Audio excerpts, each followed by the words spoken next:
దింపిండు. Double smart Shankar movie అయితే ఇది puri Jagannadh movie expect అయితే రాలేదు. బట్ యాక్చువల్లీ రాంపోతిని కోసం అయితే నేను రాలేదు.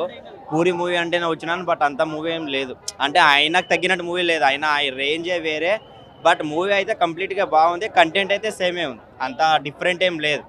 బట్ పూరి జగన్నాథ్ పైన నేను పెట్టుకొని సార్ పైన వచ్చిన ఏదైతే ఉందో కంటెంట్, అంటే ఎక్స్పెక్టేషన్ పైన వచ్చినానో, ఇది సార్ మూవీ కాదు, రాంపోతినే మూవీ. ఎక్స్పెక్ట్ చేసిరండి మూవీలో?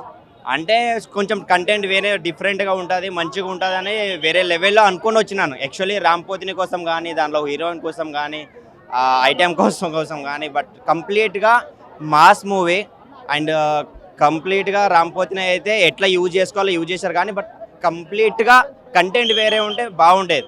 సేమ్ కంటెంట్ కదా. మూవీ స్టోరీ అస్సలు బాగాలేదంటారా? మూవీ స్టోరీ అస్సలు బాగాలేదు. అదే, సో అస్సలు ఏం లేదు, సేమ్ ప్రింటే ఉంది, దాంట్లో ఏం లేదు. బట్ రాంపోతిని బాగా వాడుకున్నారు, లేదంటే లేదు. ఎనర్జీ కానీ, ఆ సాంగ్ కానీ, ఆ డ్యాన్స్ కానీ, డ్యాన్స్కి అయితే ఇప్పటి వరకు కూడా అంతవరకు దింపేదే లేదు. బట్ పూరి స్టార్ మూవీ అయితే అస్సలు కాదు ఇది. పూరి స్టార్ మూవీ ఒక రేంజ్ ఉంటుంది, ఆ రేంజ్ అనేది దీనిలో చూపించలేదు. సో కొంచెం 2.5 1 వీక్ కన్నా ఎక్కువ అయితే పోదు. సో చాలా తక్కువ. అది పెట్టిన బడ్జెట్ కూడా వస్తుందో లేదో తెలియదు. బట్ రామ్ మూవీ అయితే రాము బాగా ఆడుకున్నారు, లైక్ ఎనర్జీ డాన్స్ కంప్లీట్గా బాగుంది. బట్ కంటెంట్ చేంజ్ ఉంటే ఇంకా బాగుండేది, హిట్ కొట్టేది. ఏంటి స్టోరీ లేదు, ఏం లేదు అన్నప్పుడు. బట్ పూరి సార్ అయితే మూవీ కంప్లీట్ కాదు. పూరి సార్ పైన ఎక్స్పెక్టేషన్ అయితే మొన్ననే రీచ్ అయినా, లైక్ అశోక్ వాళ్ళ ఆకాష్కి మొన్న మీట్ అయినాం, మాట్లాడినాం, ఇట్లా బాగుంటుందని చెప్పారు కానీ, బట్ అంత ఎక్స్పెక్టేషన్ ఏం లేదు. ఫోటో కూడా చూపిస్తాం, మొన్న మీట్ అయింది, బట్ అంతగానే ఏం లేదు.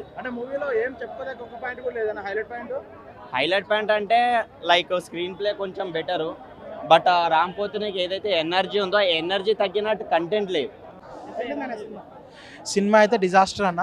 నేను చాలా అయితే డిసప్పాయింట్ అయ్యాను. ఒక లైగర్ నుంచి డిజాస్టర్ తర్వాత పూరి జగన్నాథ్ డైరెక్టర్ ఒక సినిమా తీస్తున్నారు అంటే మినిమం ఎక్స్పెక్టేషన్స్ పెట్టుకుంటాం. బట్ దీంట్లో కూడా డిసప్పాయింట్ చేశారు. బట్ ఎంత డిసప్పాయింట్ చేసినా లైగర్ కంటే బెటర్ ఇది. ఏంటిది ఆల్మోస్ట్ క్లైమాక్స్ అయితే అన్న ఫస్ట్ పార్ట్ని కాపీ పేస్ట్ చేశారు. మ్యూజిక్ కూడా సేమ్ మ్యూజిక్ అన్నట్టు ఉంటుంది. మనీష్ శర్మ గారు కొత్తగా కొట్టినట్టు అనిపించదు. ఫస్ట్ పార్ట్ క్లైమాక్స్ చూస్తే గూస్ బంప్స్ వస్తాం మనకి. శివుడు మ్యూజిక్ అదంతా ఒక ఎలివేట్ అవుతాం మనం. ఇంకా ఇందులో అయితే మళ్ళీ అదే బెటర్ ఏంటర్ అన్నట్టు ఉంటాం. ఆ ఎలివేషన్ అనేది మిస్ అయింది. అంటే ఆడియన్స్ ఎంగేజ్ అవ్వలేకపోయారు అక్కడ. అంటే నేనైతే అవ్వలేకపోయాను. మళ్ళీ ఇంకా ఫస్ట్ ఇంటర్వెల్ దగ్గర కానీ ఎవ్రీథింగ్ కానీ mind concept, memory transfer same అదే. అక్కడ జరిగిన సీన్లు ఇక్కడ మళ్ళీ తిప్పి కొట్టారు, క్యారెక్టర్ని మార్చారు, కాన్సెప్ట్ లైట్గా చేంజ్ చేశారు, అంతకుమించి ఏం లేదు. బట్ ఆ హీరోయిన్ గ్లామర్ కోసం పెట్టినట్టుంది.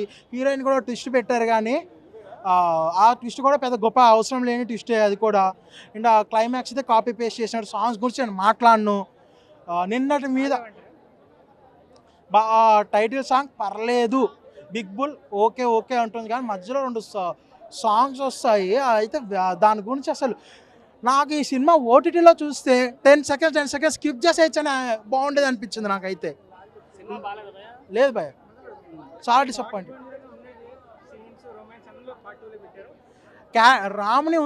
రాముని గెటప్ సీరియల్ని సియాజీ షిండే నుంచి మిగతా వాళ్ళని మార్చేసి స్టోరీలో చిన్న మార్పులు వేసి ఆల్మోస్ట్ సేమ్ తీశారు అంతే. అంటే సైడ్ హెడింగ్ సేమ్ ఉండి లోపల స్క్రిప్ట్ వేరే రాస్తాం కదా, ఎగ్జామ్స్ కాపీ కొట్టాడు, ఆ విధంగా ఉంది ఫస్ట్ పార్ట్ సెకండ్ పార్ట్. 1 అన్న 1. అది కూడా బొక్క గారు వల్ల ఇస్తున్నా.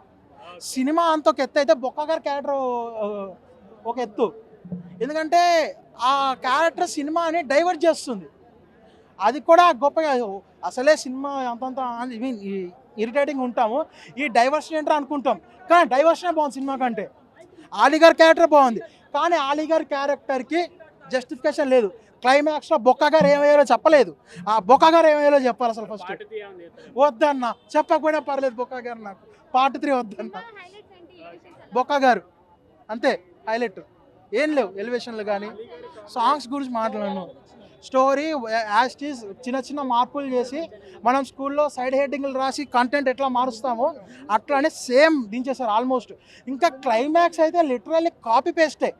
సేమ్ బ్యాక్గ్రౌండ్ మ్యూజిక్, సేమ్ శివుడి దగ్గర ఫైట్ సీన్ అన్నట్టు సేమ్ కాపీ పేస్ట్ చేస్తారు క్లైమాక్స్ అయితే. రొటీనే సేమ్. అంటే దీనికంటే ఫస్ట్ పార్ట్ రిలీజ్ చేస్తే ఇంకా బెటర్ రివ్యూ వస్తాయి. సాంగ్ నేను దాని గురించి మాట్లాడాను, సాంగ్స్ గురించి